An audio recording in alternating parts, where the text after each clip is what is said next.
இயேசுவில் எனது அன்பிற்குரியவர்களே, உங்களுக்கு என்னுடைய இதயம் கனிந்த வாழ்த்துக்கள். வணக்கம்.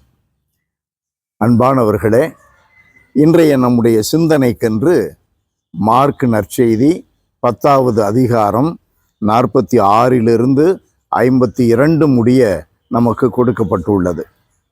இதில் பார்வையற்ற பர்த்திமேயு பார்வை பெறுதல் அருமையான நிகழ்ச்சி.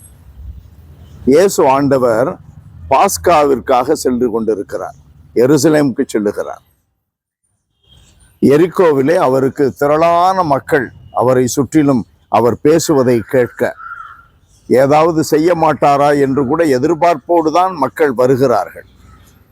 புதுமைகளை செய்ய மாட்டாரா என்று அவர்கள் திரளாக அந்த தெருவிலே செல்லும் பொழுது, அன்பானவர்களே, அந்த ஓரத்தில், தெரு ஓரத்தில் பிச்சை எடுத்து கொண்டிருந்த ஒருவன் பார்வையற்றவன்.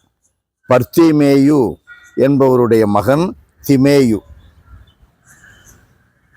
அவன் இயேசுதான் செல்லுகிறார் என்று மக்களிடமிருந்து கேள்விப்பட்டு, இயேசுவே, தாவீதின் மகனே, என் மேல் இரக்கமாயிரும் என்று கத்துகிறார். சீடர்கள் அதட்டுகிறார்கள், மக்கள் அதட்டுகிறார்கள், சத்தம் போடாத, போதகர் போகிறார். ஆனால் அதையெல்லாம் மீறி இன்னும் அதிகமாக அவன் கத்தத் தொடங்கினான். ஆண்டவர் இயேசு அவனை வரவேற்கிறார். அவனை வரச் சொல்லுங்கள் என்று சொல்லுகிறார். அன்பானவர்களே, எதை அடிப்படையாக வைத்து அவன் இயேசுவை கூப்பிட்டான்?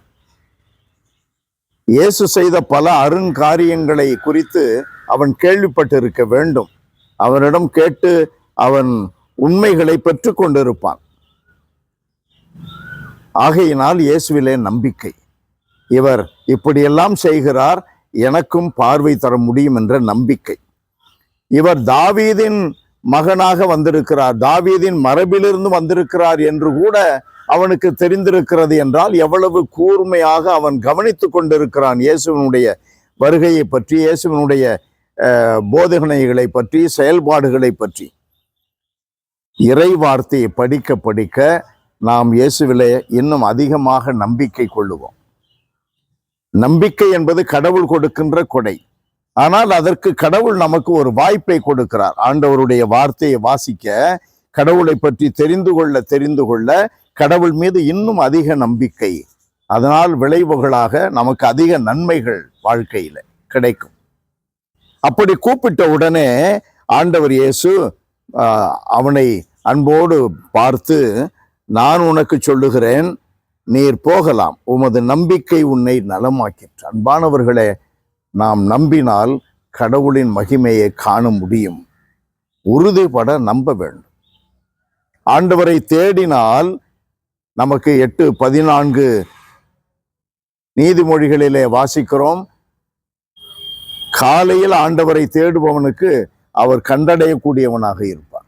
கூப்பிட்டால் ஆண்டவர் சொல்லுகிறார், எரேமியா 33:3, கூப்பிட்டால் நான் உனக்கு பதில் கொடுப்பேன்.